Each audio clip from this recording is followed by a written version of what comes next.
নমস্কার,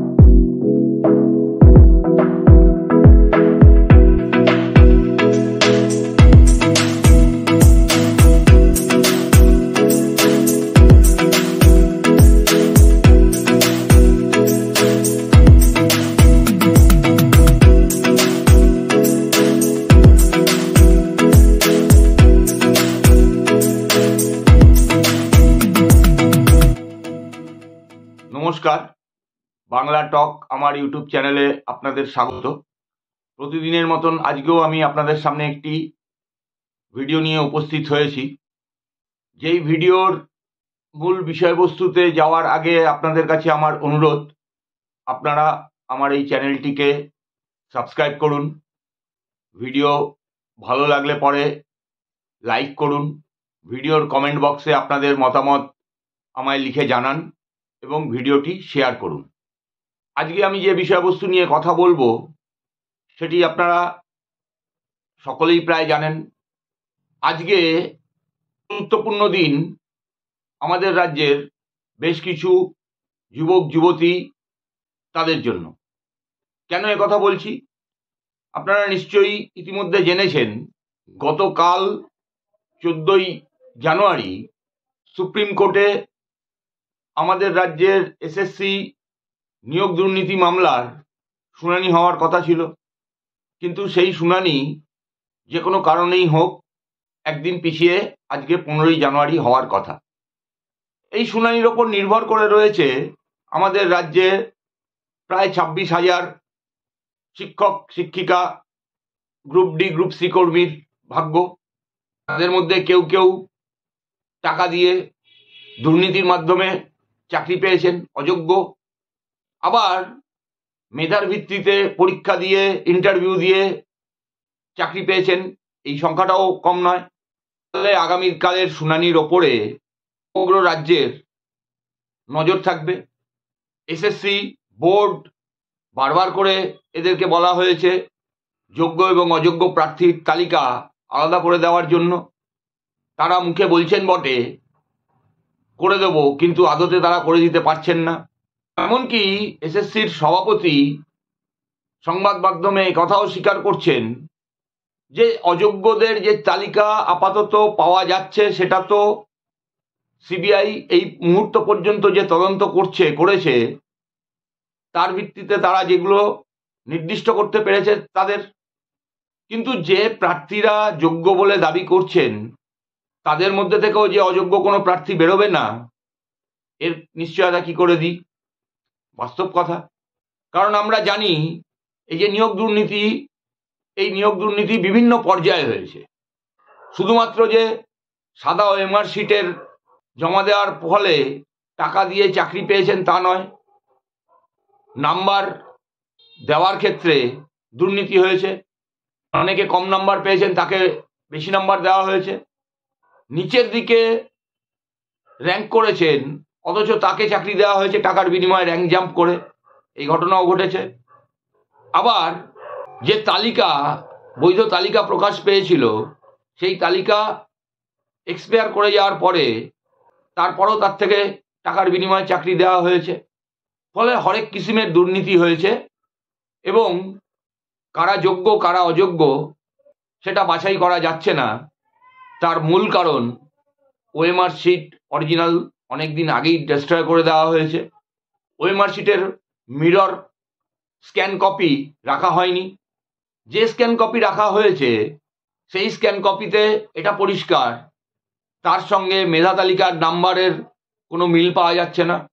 আবার যে মেধা তালিকা প্রকাশ হয়েছে এই অযোগ্য প্রার্থী যাদের নাম্বার বাড়ানো হয়েছিল তাদেরকে যদি বের করে দেওয়া হয়, যারা এখন যোগ্য চাকরি প্রার্থী চাকরি করছেন, হয়তো দেখা যাবে তাদের মধ্যে অনেকে নিচের দিকে চলে আসলেন, যারা চাকরি পাননি অথচ যোগ্য তাদের মধ্যে থেকে অনেকে এই লিস্টে চলে আসবেন, অনেক ওপর নিচ হবে।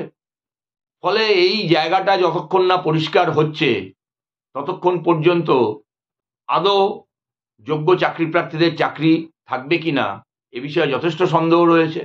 পাশাপাশি যারা অযোগ্য চাকরি প্রার্থী তাদের যদি চাকরি চলে যায়, তারা তো নিজেদের বাড়ি ঘর জমি জামা, বাড়ির মা বউয়ের সোনার গয়না বন্ধক দিয়ে বিক্রি করে, পুকুর বিক্রি করে ইত্যাদি ভাবে টাকা জোগাড় করে চাকরিটা নিয়েছিলেন। ফলে এখন যদি তাদের চাকরি চলে যায় এবং আদালত যদি রায় দেয় যে তাদের এ যাবৎকাল অবধি যা বেতন পেয়েছেন সেটা ফেরত দিতে হবে, তারা তো মাঠে মারা পড়বেন। কোথা থেকে পাবেন তারা টাকা?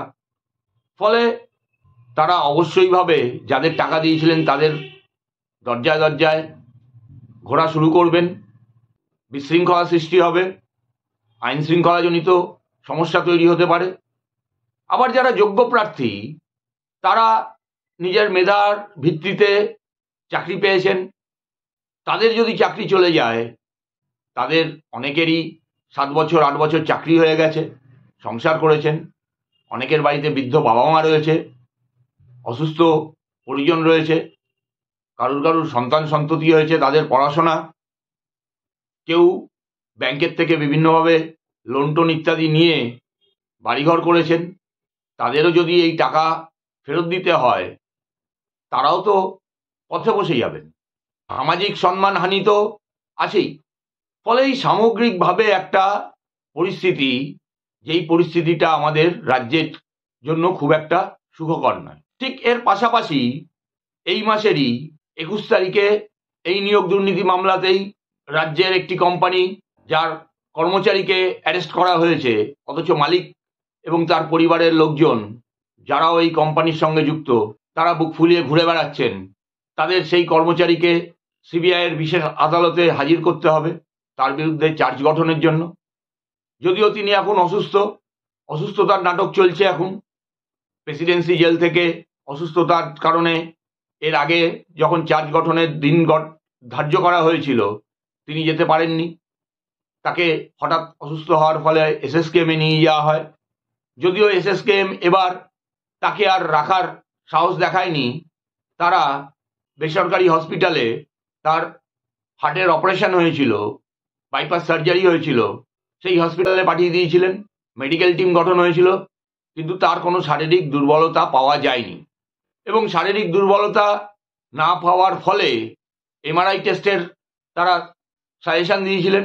এমআরআই টেস্ট করতে সাজেশন দেওয়ার ফলে, এবং যেহেতু ওই হসপিটালে এমআরআই এর ব্যবস্থা ছিল না, নেই, তাকে আবার অন্য হসপিটালে স্থানান্তরিত করা হয় এবং সেখানেও তার এমআরআই করে দেখা যায় তার হার্ট তো দূরের কথা, অন্য কোনো শরীরের অংশে কোনো দুর্বলতাই নেই। ফলে তাকে 21 তারিখে হাজির হতেই হবে। বিভিন্ন রকম নাটক চলবে যদিও এই 21 তারিখের হাজিরা এড়ানোর জন্য, কারণ যে চার্জশিট সিবিআই জমা করেছেন একে একে 53, 54, 55 জনের নামে এবং ওই কোম্পানির নামে এক এক করে চার্জ গঠন হচ্ছে। চার্জ গঠনের সময় অভিযুক্তর থাকা একান্ত জরুরি। ফলে 21 তারিখ আরেকটা গুরুত্বপূর্ণ দিন। কিন্তু প্রশ্ন হচ্ছে, এই কালীঘাটের কাকু ইত্যাদি এদের বিরুদ্ধে তো চার্জ গঠন হচ্ছে। আরে কালীঘাটের কাকু তো মালিক না কোম্পানির, তিনি তো কর্মচারী। তাহলে মালিকের বিরুদ্ধে চার্জ গঠনটা কবে হবে? কেন এই কেন্দ্রীয় তদন্তকারী সংস্থাগুলো এখনো পর্যন্ত এই কোম্পানির মালিকের এবং তার পরিবারের লোকজনদের ডেকে জিজ্ঞাসাবাদ করছেন না? কেন তাদের নামে এখনো চার্জশিট দেওয়ার বন্দোবস্ত করছেন না? পেছনের কারণটা কি? ঠিক একই রকম ভাবে আমাদের রাজ্যেরই আরেকটি মামলা, ওবিসি সংরক্ষণের, ওবিসি তালিকার যে কারচুপি, সেই মামলাও সুপ্রিম কোর্টে 28 তারিখ আছে এই মাসের। এটা তো বাস্তব।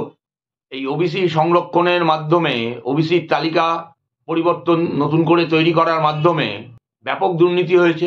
একটি সম্প্রদায়ের কিছু মানুষকে বিশেষ সুবিধা পাইয়ে দেওয়ার জন্য ওবিসি ক্যাটাগরিতে অন্তর্ভুক্ত করা হয়েছে। অন্যদিকে যারা ন্যায্য ওবিসি ভুক্ত তালিকায় থাকার কথা তারা সুযোগ পাননি। ভোটের রাজনীতি করতে গিয়ে এই কাজ করা হয়েছে। হাইকোর্টে মামলা হয়েছিল এবং হাইকোর্ট রায় দিয়েছে ধর্মের ভিত্তিতে এরকমভাবে সংরক্ষণ করা যায় না, যাবে না। রাজ্য সরকার এই মামলার রায়ের বিরুদ্ধে সুপ্রিম কোর্টে গেছেন। সুপ্রিম কোর্ট হাইকোর্টের রায়ের ওপরে স্থগিতাদেশ দেয়নি, হাইকোর্ট রায় দিয়েছিল এই সমস্ত ওবিসি সার্টিফিকেট যাদের 2012 সালের পর থেকে দেওয়া হয়েছে সেই সমস্ত সার্টিফিকেট বাতিল। এই সার্টিফিকেটের বলে যে সুযোগ সুবিধা তারা পাচ্ছিলেন সেই সুযোগ সুবিধা তারা পাবেন না। যেটা পেয়েছেন সেটা পেয়েছেন, সেগুলোকে আলাদা করে সেগুলো থেকে তাদের বঞ্চিত করা হচ্ছে না, কিন্তু ভবিষ্যতে তারা আর কোনো রকম সুযোগ সুবিধা পাবেন না এই সার্টিফিকেটের মাধ্যমে। ফলে রাজ্য সরকারের ছিঁড়ে সংক্রান্তি, কারণ এই সার্টিফিকেট দেওয়ার মাধ্যমে ওই সম্প্রদায়ের ভোট নিজের দিকে টেনে আনার জন্য কাজে লাগাতেন তারা। এই সমস্ত ঘটনা কিন্তু আমাদের রাজ্যের অর্থনৈতিক এবং সামাজিক দুদিক থেকেই রাজ্যের ওপরে প্রভাব বিস্তার করবে, জনজীবনে তো অবশ্যই করবে। বিশেষ করে এই চাকরি প্রার্থীদের রায় যদি যোগ্য চাকরি প্রার্থীদের চাকরি না টিকিয়ে রাখা যায়, না থাকে, তাহলে আমার ধারণা আইন শৃঙ্খলা এবং প্রশাসনিক স্তরে একটা বিশৃঙ্খলার সৃষ্টি হবে। অবশ্যই আমাদের নজর থাকবে এই সমস্ত মামলাগুলোতে আগামী দিনে সুপ্রিম কোর্ট এবং সিবিআই এর বিশেষ আদালত কী রায় দেয়, তার ফলে আমাদের সামাজিক অবস্থানের কি পরিবর্তন ঘটে, রাজনৈতিক অবস্থার কি পরিবর্তন ঘটে, এবং একই সঙ্গে রাজ্য সরকার তার ভূমিকা কিভাবে পালন করে। আজ এখানেই শেষ করছি। নমস্কার, ধন্যবাদ।